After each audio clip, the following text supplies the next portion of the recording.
Hey, Whitney, have you noticed that the old ways of working aren't working anymore? Yes, Iris. Let's talk about it. I'm Whitney. And I'm Iris. We are two elite executive coaches / moms / recovering Olympians. We found that we had to unlearn so much of what we were taught as elite athletes and women to gain more freedom and health.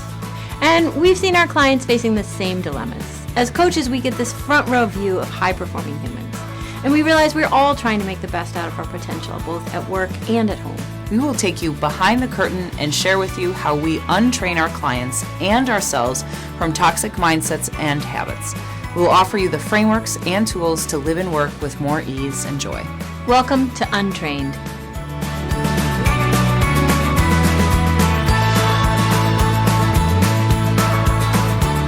Hey, Whitney. Hey, Iris. Hi, I'm very excited for today's episode because we have a guest. We have our first guest. We do. And we're going to talk about a very important subject to the both of us. And I use sometimes the frenemy word for exercise, like exercise. Well, we talk so much about how we have to untrain, and sort of exercise was the root of this experience we're untraining for. But the reality is, like, we both have benefited from the exercise habit. And there's so many beautiful things about exercise that benefit our lives. And we want to talk about exercise as a health tool and a performance tool because we talk about it a lot with our clients. So we've invited Dr. Michael Otto, who happens to also be my husband, who happens to have written this book, Exercise for Mood and Anxiety. He was actually writing it when we met. It's actually dedicated to me and his co-author's wife as well. And there's a lot of research that went into this book around the health benefits of exercise as well, and mood benefits and motivation as that key pivotal gateway to the exercise benefits. So that's what we're going to be talking about today. Hi, Michael. Hello, Iris. Where are you joining us from? I'm at work. I'm out of my basement, my COVID basement, and I'm at the office here at Boston University is where I work. Department of Psychological Brain Sciences, to get formal with you. Oh, very, very cool. So I did want to say that we usually set an intention. I totally forgot about that before, of what we hope people get out of today's podcast. And I'd love to kind of go around and say, and ask each one of you, what do you think, what do you hope, or what's your intention for today? You kick us off, Iris. I want to learn more from Dr. Otto, and I just want to have a conversation with two people I respect and admire. And I want to learn more also for myself, because I definitely have a frenemy relationship with exercise that hopefully is getting better with age. We're coming to better terms with each other, but I'd love to learn more today. So I think a little bit of it is selfishly, I want to learn more. I want to enjoy having our first guest and collaboration with Michael. And my other intention is to not move into corporate Whitney, because sometimes these kinds of situations like trigger a little corporate Whitney. So I want to channel the message I got from you, Iris, this morning that was like, I'm so excited to talk about exercicio with the Ottos. So today we're going to have fun talking about exercicio with the Ottos. That's my intention. What about Michael's you, like, Dr. Otto? What's your intention? Is this? Yeah. I really like talking about exercise. It's part of what I do. It is so good for you, and my intention is to have a moment to talk about all the ways it's good for you, mood-wise, cognitive-wise, and a chance to talk about the sticky motivational issues that stop people from getting to this great. Can I, before we go into our stories, because I really wanted us to talk about our stories, Whitney and myself, about our relationship to exercise just quickly, but I did want to ask you, how did you find the topic, or how did the topic find you? Out of all the things you could think about or write a book about, what about exercise was so important? It started with a conversation with a graduate student who said, exercise really helps depression, right? How much does it help? And I said, I'm not that sure. Yeah, I think it helps. And we started looking, and we never stopped after that moment, because everything we found was so promising. And it quite naturally led us into a different research area of how do you get people to engage in the health habits that save their life, improve their mood, improve their well-being. It's such an interesting area of challenge of we know there's good outcome waiting down the road, but helping people get there amidst all the distractions of their life, that is just plain interesting to me for my research and clinical hacks. So a lot of roads led me here and kept me here. I love that. A note for graduate students that you could be giving ideas to the professors for their next book. They think we push them around. It's actually the opposite. They lead us in new directions. Yeah. I love that. So you talked about challenges, and I'd like to have some stories, right, to start us off of what are the different challenges we have when we face exercise. So we have client stories, we have our own stories, but Whitney, you have your own story, and I'd love you to share your relationship to exercise or maybe your challenge with exercise. Well, we were talking about this earlier, and it's hard to sum up because it's been a very long journey, my relationship with exercise, and it's served many functions in my life. And I think if I were to sum it up, the journey we've been on is there was many years where my mind told my body what to do. And it was like a drill sergeant, like a nasty army sergeant. It told my body what to do no matter what, because there were so many ways my mind believed that was going to serve us, keep us safe, help us be successful. And now the journey has led me where my body gets a vote. My body gets to say, excuse me, I think we really need to sleep more today than exercise, or, we need this kind of exercise or that. My body has said, like, we don't do like we don't race. We don't do like max efforts. It gets a vote in how I exercise, when I exercise, for how long I exercise. And that's taken a long time. And I also know all the research. I know what I need to do to get those mood benefits, those health benefits. And that's also given me a big permission slip to reduce how much I exercise. What's your routine for exercise now?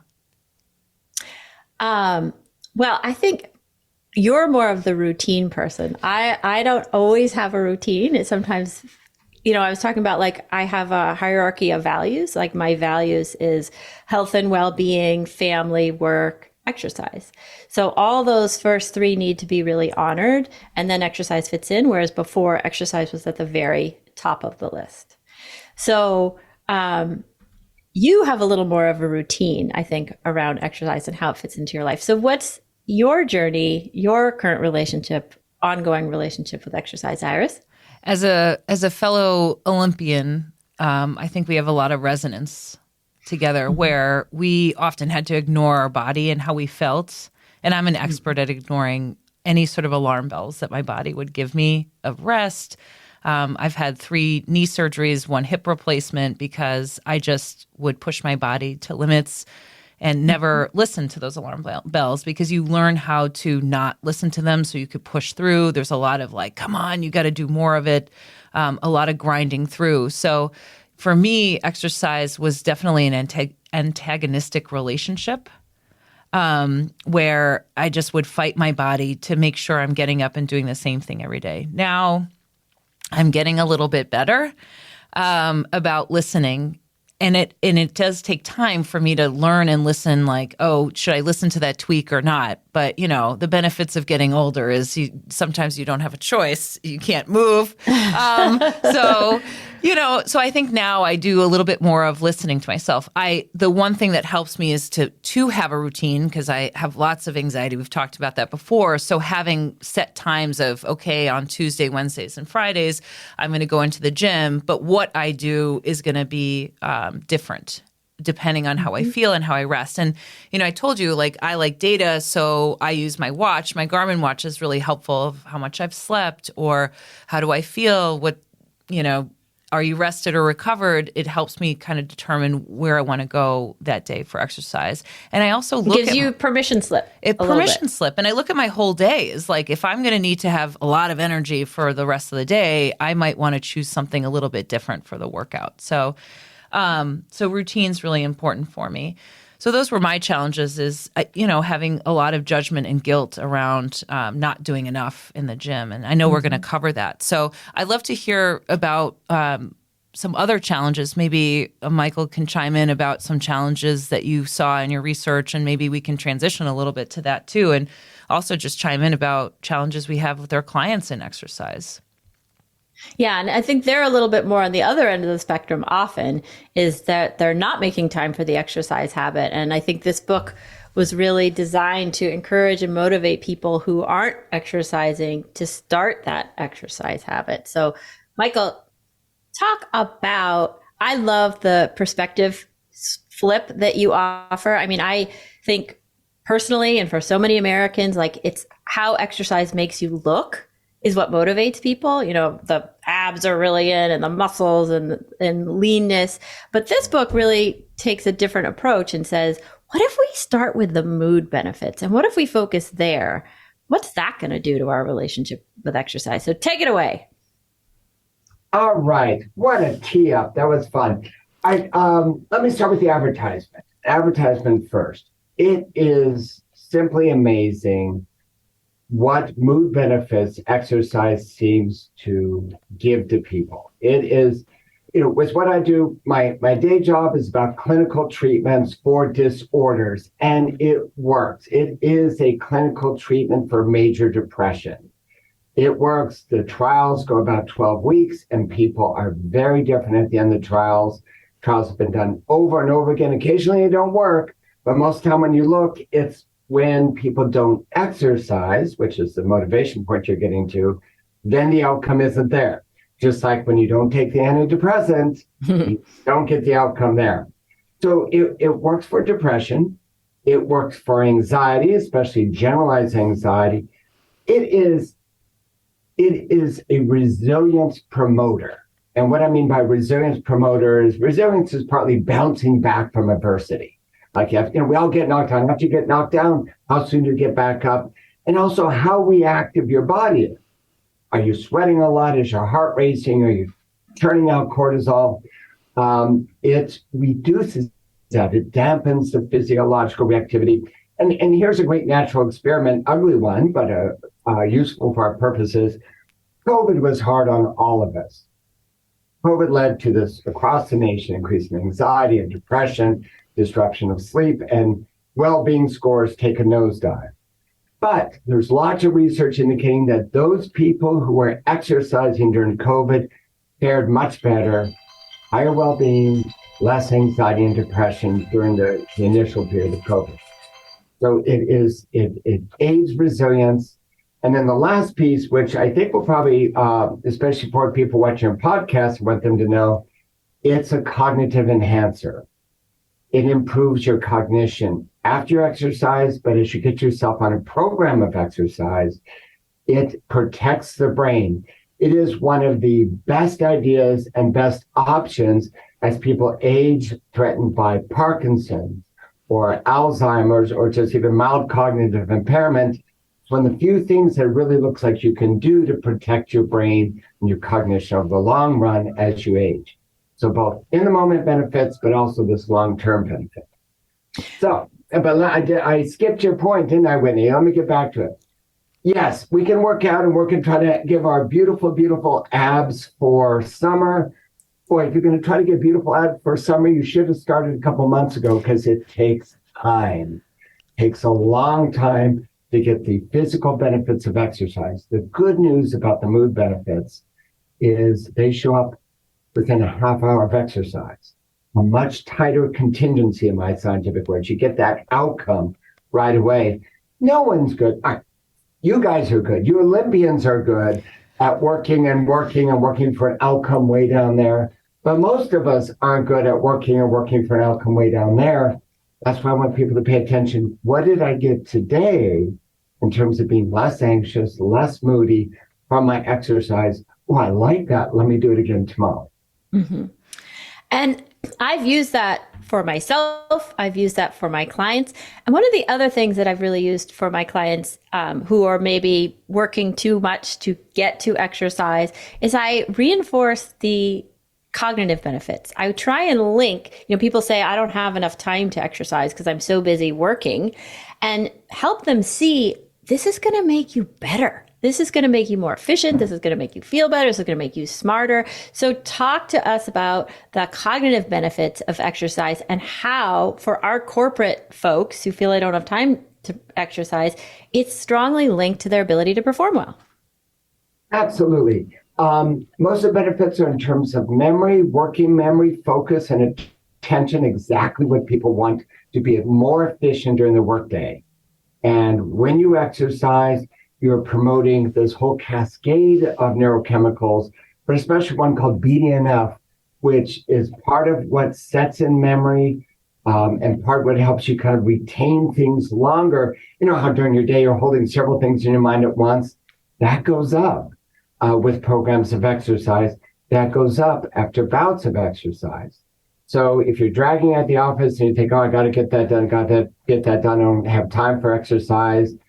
That's sort of like saying, boy, I have a headache. I think I will not take an aspirin at that moment, right? We want to get, when I'm off track, when I'm under the gun, use exercise to kick up your performance, both in that day and over the weeks to come. I have an important distinction here. So for us Olympians, we think, well, we need a 90-minute workout or a 60-minute workout and intervals and blah, blah, blah, blah, blah to get those benefits, right? Because that's what we needed to do. But to get the benefits you're talking about, we need a very different dosage of exercise. So what are those time intervals? I'm going to say it in a bunch of different ways. I'm going to take a moment here. First of all, intensity. Let's talk about intensity between moderate and high intensity. And that really is the difference that in the middle of my workout, whether I can hold a conversation, that breathlessness trying to talk is the distinction between moderate and high intensity. You don't need high intensity to get the health benefits of exercise. I mean, all of them. The mood benefits, the cognitive benefits, they come from moderate. If we look at ratings when people start to hate the workout, I mean, again, maybe not the Olympians, because you're really good at it. But us mere mortals, you start hating it, like your mood ratings start going down right when you get to that high intensity threshold, ventilatory threshold, it gets called. And so staying at moderate often means you can enjoy the workout more. So that's the first thing. Dose. I always get asked, well, okay, Dr. Otto, how much exercise do I need to do to get these benefits?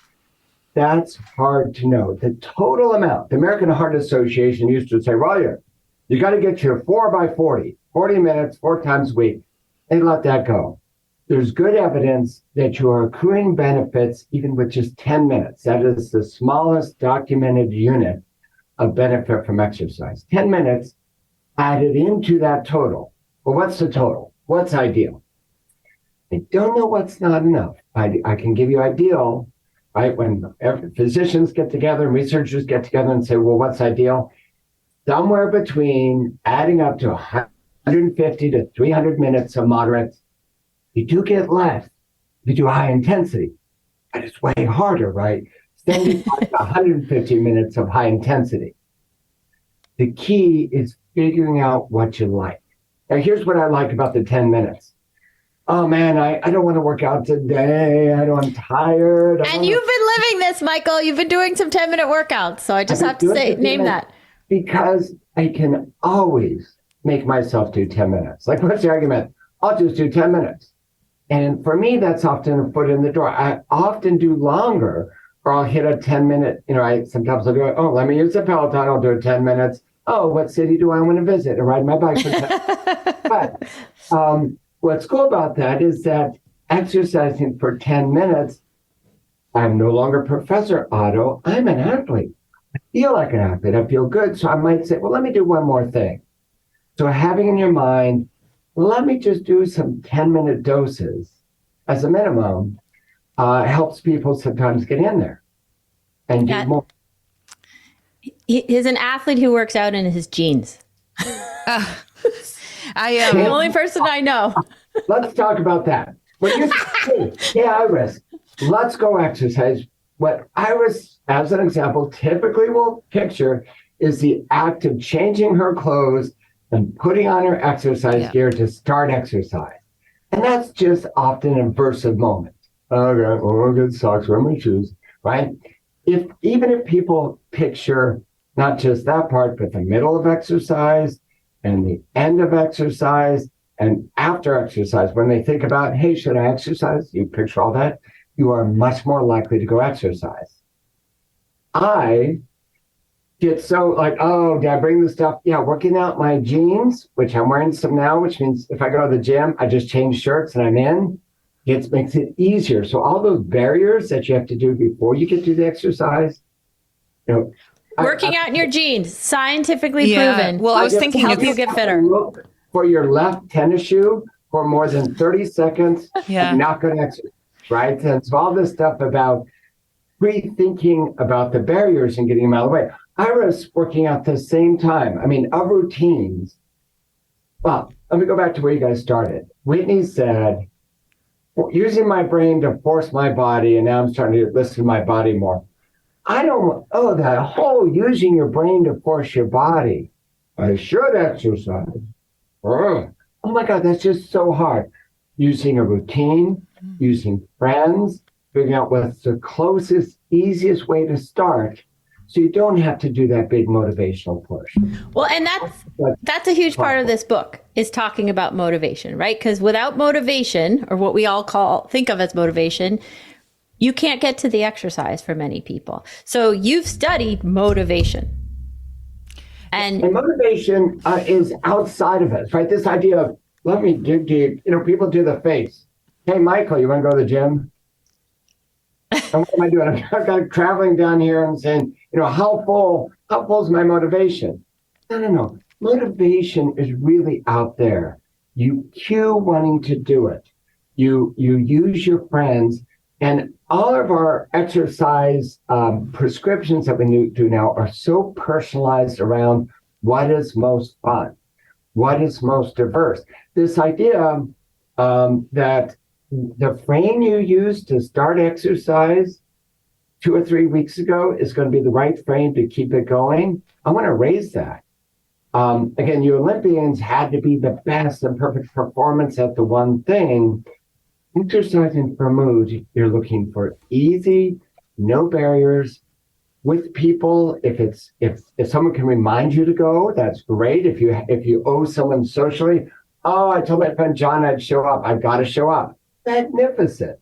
Where's the motivation? It's outside of you, so residing in the idea of John waiting. When's Michael going to come for the workout? Right? So you want to set up enough things so you get the flow, reminders, cues, wearing the jeans to make it easier to get in there, whether it's the basement, the gym, or a walk.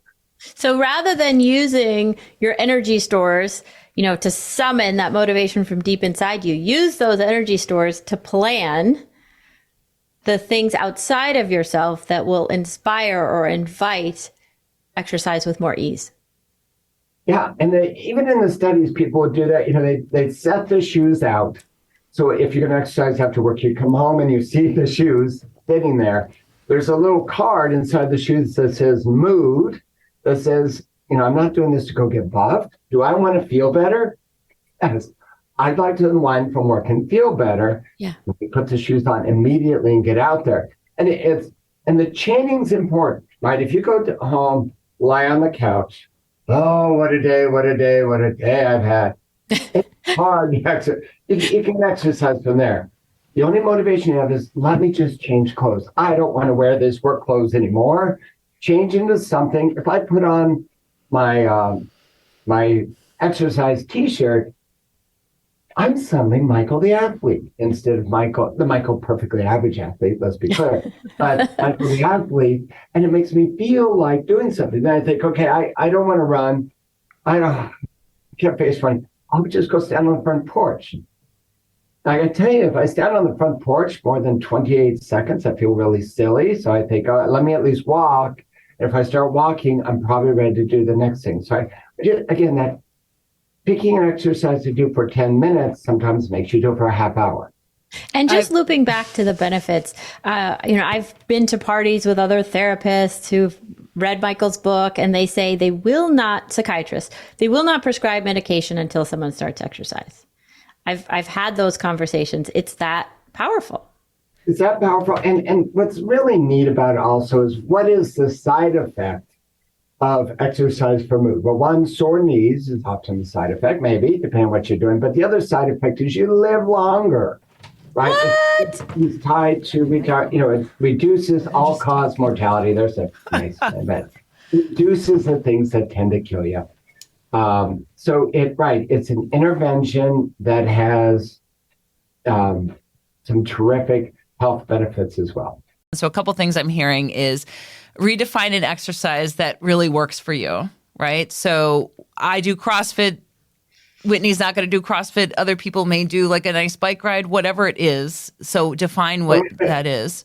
Can I jump in? Oh, let me interrupt. CrossFit, people, team, scheduled time, place. You show up to CrossFit, no way you're not going to work out. Your motivation is just get in the door and jump. The team stuff happens. The only thing I would add, and I told this to Whitney as well earlier too, is when we talk about extremes, a lot that's out there is very extreme, right? So in the 1990s, it was a super skinny woman. I would look at her and she would be the ideal. Now it's like super jacked people, and I do CrossFit, so it's like Tia Toomey with she has a 10-pack, I think. And she's like working out and she's pregnant, right? So I do think it's also part of motivation is curating your social media experience as well, is making sure that there are other people that are in line with you, where you are in your journey. So I've definitely subscribed to that. On my Instagram feed, I've cleaned it up so that I've got people who kind of look like me or who are on the same journey as me doing the same thing. So I feel more motivated. I think when you can see other people that are like you, it is very motivating. It could also. So I just wanted to add that as well. Thank Alignment. Yeah. Going to be culture, right? The culture. The rates of exercise differ dramatically between states. Right. And that, again, back to this point that people get used to a culture. This is what we do. And so, excellent point. Finding your culture, finding your peeps who are going to support whatever habits you do, whether they're there in person, whether they're there on your Peloton board. Absolutely. And I'm going to use the word alignment, right? Like finding motivation that's aligned with you, finding the workouts that are aligned with you, finding the role models that are aligned with you, and knowing that it will change and evolve. You said that too, was having it align and then also rejiggering it to where you are. So it's not like we are going to do one set workout and it's forever and ever. So I like the idea of always looking to see if change it up, and also to keep it fresh. So I'd like to talk about, I actually wanted to put it out here. So we have two types of clients we talked about beforehand, Whitney and I, of bringing up is we've talked about one where I don't want to fit it in because it's not productive and I'm not valuing exercise, but in truth, it gives us some benefits that can actually help us become more productive. But also, are there things that you have found that help people, or as you're talking to people and they say, oh, it's really hard for me to sustain that effort. It's hard for me to sustain staying motivated for more than 2 weeks. I don't know if you have any thoughts about that as well. That's also a challenge. Stoppers and starters. Stops and starts and feeling bad about it. Well, let's go back to the point you made earlier about what's in the magazine, and we'll riff off that. So if we go pick up a fitness magazine off the shelf and we look at it, it's going to talk about interval training, HIIT, high intensity interval training, which really is an optimal exercise if you're a muscle on a stick, meaning it's really aversive. Most people or me, I like to say when I go through high intensity training, I go through Kubler-Ross's stages of dieting, but I never get to acceptance because you get a break and start over. They're really aversive. Now, if you like that, do them. They're really efficient and they're chock full of negative affectivity. So and on the cognitive benefits, high intensity makes you a little dumb before it makes you smarter. So if you are going to exercise in the middle of the day, You don't want the highest, you want moderate exercise. So a lot of it aims at moderate because it's not as hard to, buy into, oh, I got to really kill myself here for the next workout. Aim for moderate, especially aim for moderate if you're new to an exercise program. Assume you're going to do a change up too, right? You really want to say, what is interesting out there? And let's talk about Whitney and I. We don't agree. I like rock climbing because I notice the problem solving. Let me get the angle right. Let me think about what I'm going to do. Let me listen to music while I rest in between. Whitney, is into a different pace of workout. I don't want to think. Don't make me think. No. Yes, it's right. So we're each trying to pursue as much joy as we can find during the workout. Now, there's some people that says, like, I don't know what workout will give me joy. Then there's also mixing it with something. Books on tape. I said the 19... Audible. Yeah. That was Audible, Michael. The modern version, Whitney says, is Audible. Some newfangled program, been out 20 years. But I do want to make the motivational point. I didn't have to motivate myself at that point to go running. I just had to want to listen to the book, and I kept the book exclusively in my workout bag. I could listen as long as I wanted, as long as I was walking or running. And I just gave I gave a presentation with Karin Davies, 3-time Olympian, last night, and she talked about using the same strategy. She would have, for her long erg workouts, she had this certain show, and she could only watch it when she was doing her long erg workouts. We've just all dated ourselves with the iPod and a CD right there. People are looking up what those things are. It was red and ugly. Oh, God. Yeah. Anyway, what was I thinking? But right, that idea of where's your motivation? And I'm not digging deep. I have a motivation to work out that's buried underneath. Gosh, I want some time off. I want to watch TV. Put those two together. Find a way of working out so you can bring in motivation from outside to make it easier to get to exercise. And then you also talked about the lapsers, right? We all lapse. I think planning on a lapse. In 2 weeks, I'm going to miss a workout. And I have to be very careful how I coach myself.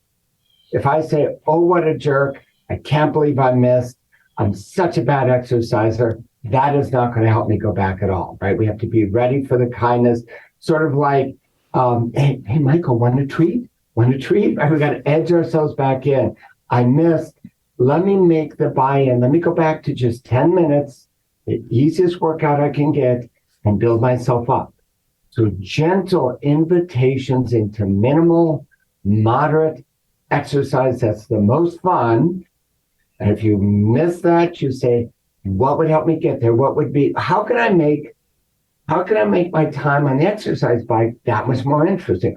Where can I walk? Where I'd actually like looking around while I walk?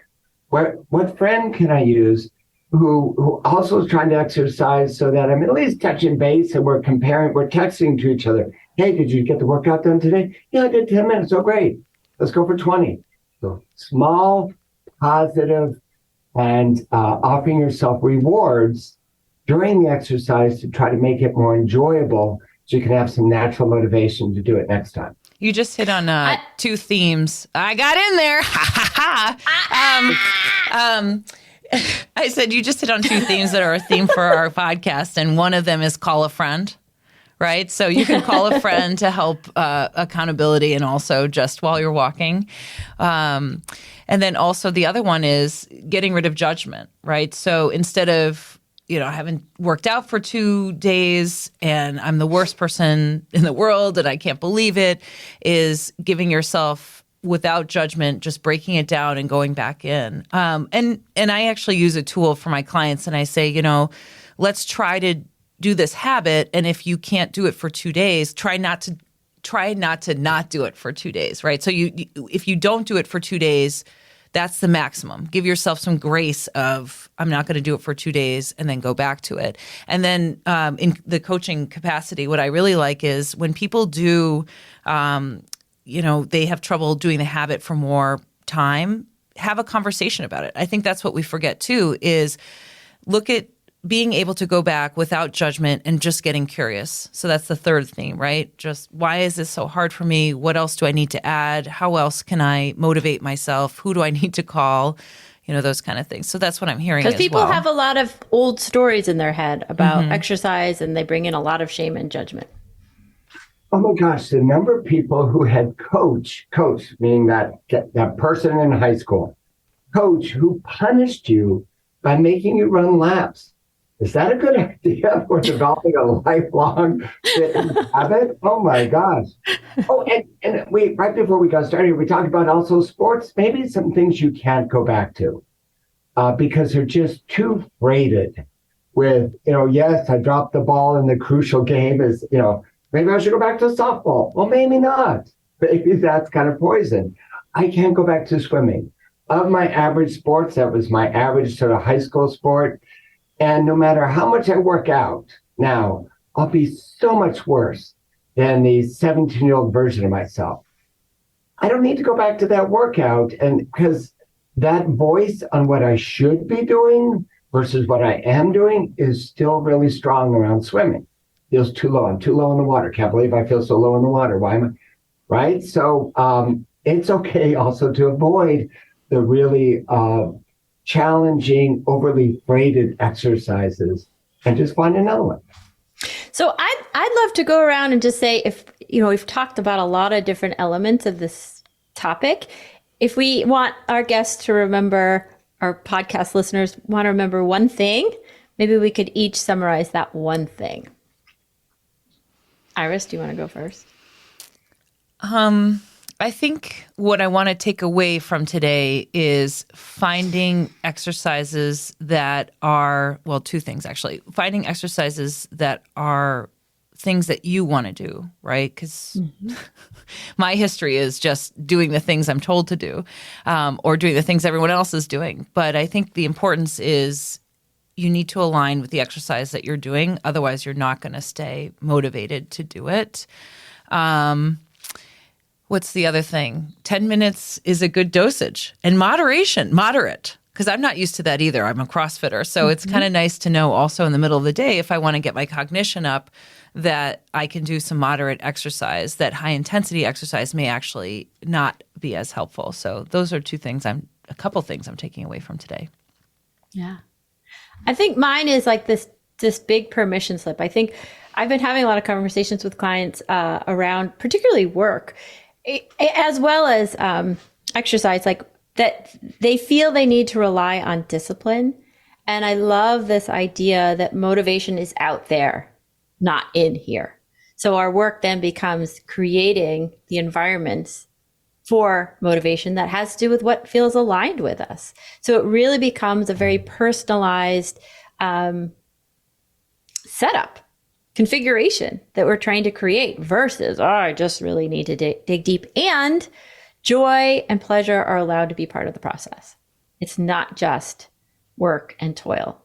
Enter moderate, enter 10 minutes, enter walking, enter all these things that I think we haven't always associated with fitness and exercise. Michael? You two have given amazing summaries. So the only thing I could think to add is it can be really fun to work with your spouse. And not for Iris, but well, next time Iris will get to talk and we'll know. She can have control of the mute button. This is the way that you guys are going to come together. So if you guys need like another family meeting, we can set it up as a podcast. No, but I really appreciate that you came on and gave us your research and summary and gave us some things to think about. So thanks for joining us on our And podcast. The last thing we're going to talk about is a story from Anya, your daughter, Iris. Oh, yes. We want you to subscribe to YouTube. Why? Why? Because my daughter respects me now that we're on YouTube. So I'm on YouTube and I told her, hey, I have 21 subscribers. And she said, you know what, Mom, it's okay. It's just early days, but good job with the YouTube. So my daughter finally respects me. So if you subscribe, then she'll respect me even more because we need to get to 30 so that she respects you. Exactly. So exactly. Help us get to 30 subscribers. Yeah. Help me grab the respect of my daughter by subscribing to our podcast and our YouTube channel. So thanks again for joining us and being our first guest. Keep untraining.